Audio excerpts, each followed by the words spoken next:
世界のみんなとつながろう Bridges across world communities. Hello everyone and welcome to Bridges Across World Communities, sponsored by NIA, the Nishinomiya City International Association.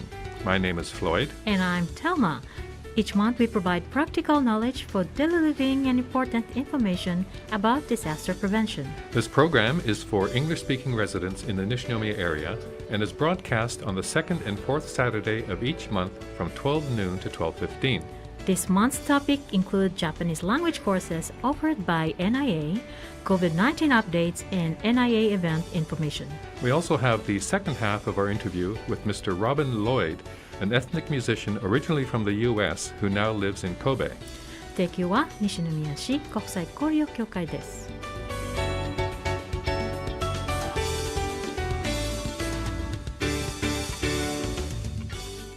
Hello, Thelma. How are you this fine spring day? I'm doing well, Floyd. How about you? Not so bad. Thanks for asking. Oh, by the way, this past week, the cherry blossoms were in full bloom. Did you and your family go anywhere for Hanami?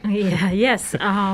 Me and my husband tried to take a walk along the Shikugawa River, and we bought some finger foods. That's where my wife and I go every year also. Oh. And we stroll along the Shikugawa. And this year, I thought the cherry blossoms were especially beautiful. Yes. Now, shall we move on to our topic? Yeah. Okay, what are we going to talk about this month? Well, let's talk about the Japanese language courses sponsored by the Nishinomiya City International Association that starts in May. Good idea. Now, NIA offers various Japanese language classes for foreign residents. It's a great way to improve Japanese language skills necessary for daily life. That's right, and these NIA classes include group lessons, one-on-one lessons with a teacher, and Nihongo Nakayoshi Hiroba classes for public elementary and junior high school students and their parents. Well, perhaps we should just focus on the group lessons for today. Okay, and there are 3 types of group lessons available, and they're usually offered twice a year, beginning in the spring and fall. You can choose the one that best suits for your schedule and your Japanese level. The first group lesson is called Japanese Language Chat Square for Foreigners. It starts on May 12th and is held on Thursday mornings from 10:30 a.m. to 12 noon. This is a 10-week course held in a classroom at NIA. This course is offered as basic and elementary level lessons, and the fee is 2,500 yen, including a workbook. The second group lesson is called Japanese Language Course for Foreigners. It starts on May 11th and is held on Wednesday evenings from 6:30 to 8 p.m. This is also a 10-week course held in a classroom at NIA. This course is offered as an elementary level class and a kanji class, and the fee is 5,000 yen, including course materials. The third group lesson is called Let's Learn and Speak Japanese. It starts on May 8th and is held on Sunday mornings from 10 to 11:30 a.m. This is a 10-week course held online via Zoom. This course is offered as an intermediate level lessons only, and the fee is 5,000 yen, including course materials. Now, due to the coronavirus, the number of participants will be limited for the in-person classes held at NIA. And of course, you'll need an internet connection if you want to join any of the online classes using Zoom. Applications are now being accepted for all courses. For more information and details, please visit the NIA website or Facebook pages where information is included in English. And the great thing about in-person or online group lessons is making new connections, not only with your teacher, but also with other students. Yeah, that's right. You can meet people from your home country, as well as from many other countries, and expand your circle of friends. Now, to apply, call the Nishinomiya City International Association at 0798-328680, and we have an English-speaking staff who will be happy to help you. We look forward to hearing from you and receiving your application. And we're welcoming Robin Lloyd back again this month. Hello again. Thanks for joining us. Now, last month we got rudely cut off. We were just starting to talk about your group lessons. And so we just want to go over some of the details. Now, can you give us a little bit of information about the group lessons? We use 2 instruments. One is the African kalimba, very small and simple instrument with no music scores. And then the second half we play very small drums, usually called frame drums. But anyway, there's no scores. There's no homework, and it just depends on who comes. The combination of the people that are there. the program is improvised. So And can anybody just show up? Just make a reservation because it's in my Okay. house, so there's only 7 or 8 people. There's only seats for 7 or 8 people. But anyone can come, and you only need to come once, or you can come every month if you want. It sounds like it'd be a lot of fun. It's hopefully. Do you have a lot it's of fun. repeat students? People Yes, keep coming back? actually, yes. Okay, let's just really quickly go over this. So you have, there's 3 coming up once a month. We have March 11th, which might be too late for this. We have April 15th, and we have May 13th. And you have 2 classes a day on those days. Right. From 2:30 to 6, and then from 6:30 to 8.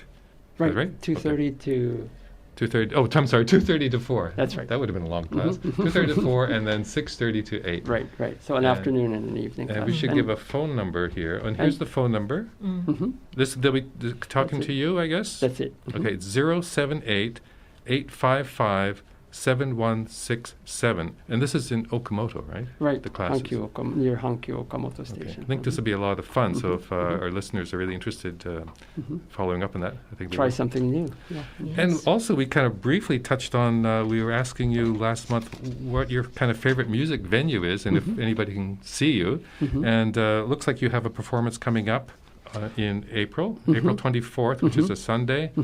And this is at Sakliev, which is a Turkish restaurant in Ashia. Right. Okay. So, and that starts, what time does that start? That starts in the evening. It hasn't actually been decided at this point, but you can contact the Sakliev. It's near Ashiagawa Station. And I'll be playing with a sitar, an Indian sitar. He's a Japanese player, Mr.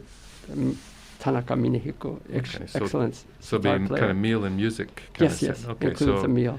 and it'd be So- something good for people to try to check that out as well.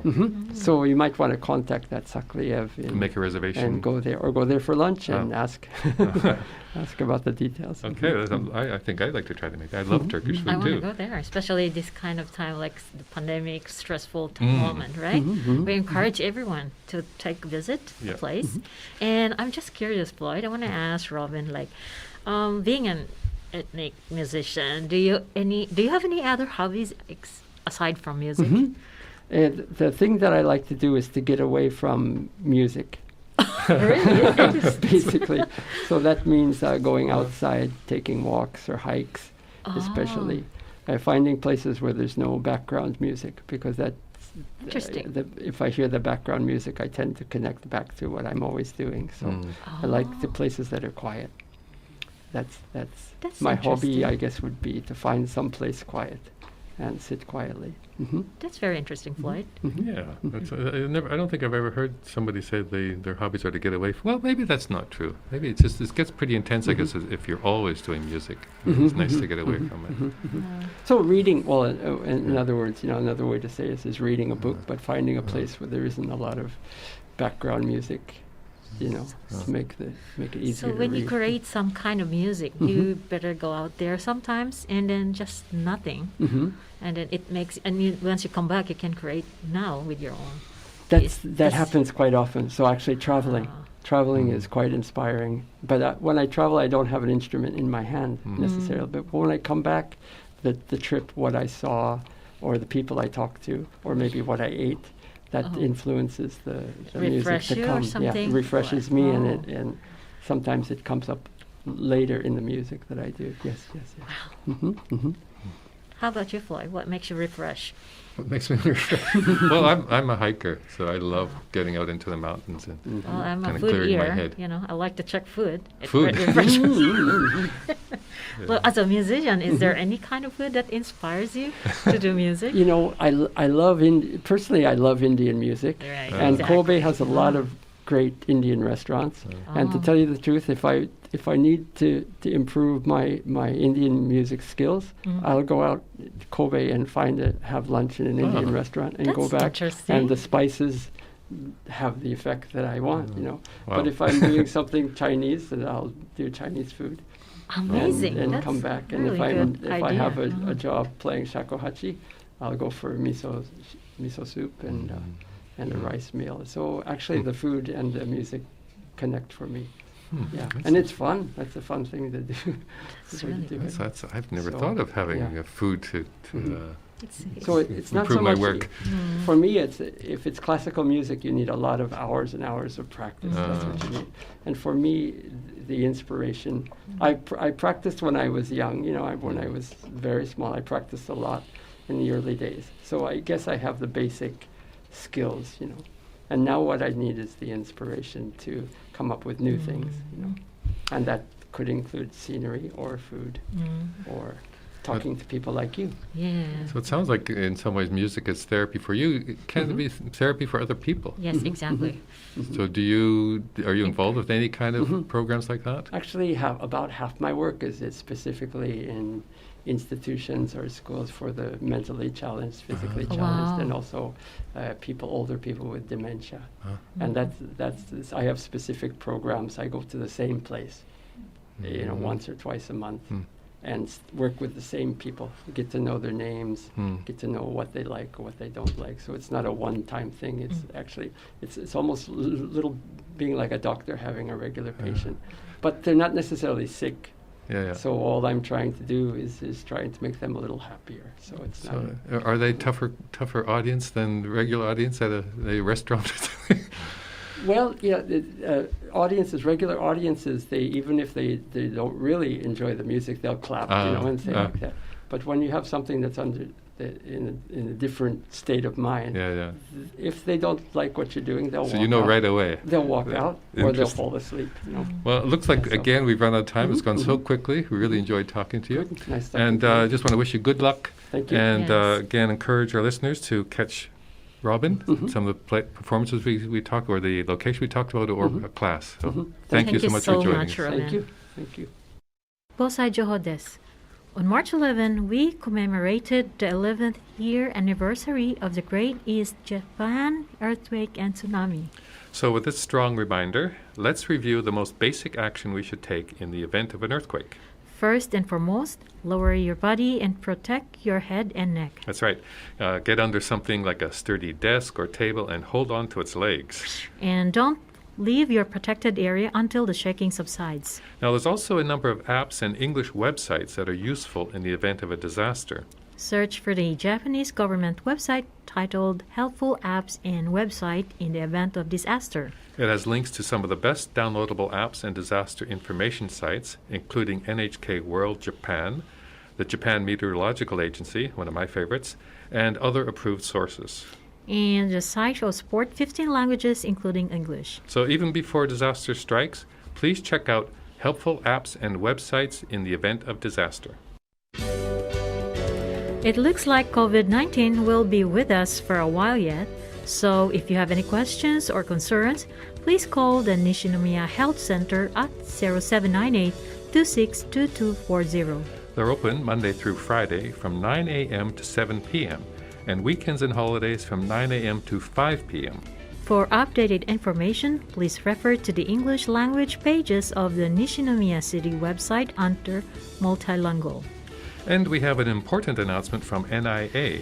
Their popular English conversation courses will begin in May, and they're accepting applications from now until Sunday, April 17th. 5 courses for adults and 1 course for elementary school students are available. And there are 5 year-long programs, each consisting 35 lessons. So if you have any friends who might be interested in these courses, please spread the word. For more details, visit NIA webpage or their Facebook page. And lastly, for consultation services or any other inquiries, you can contact NIA at 0798-328680 or write an email to nia@nishi.or.jp. We're still dealing with this virus, so please continue to be careful and stay safe. 提供は西宮市国際交流協会でした。Have a great weekend, everyone. Bye-bye.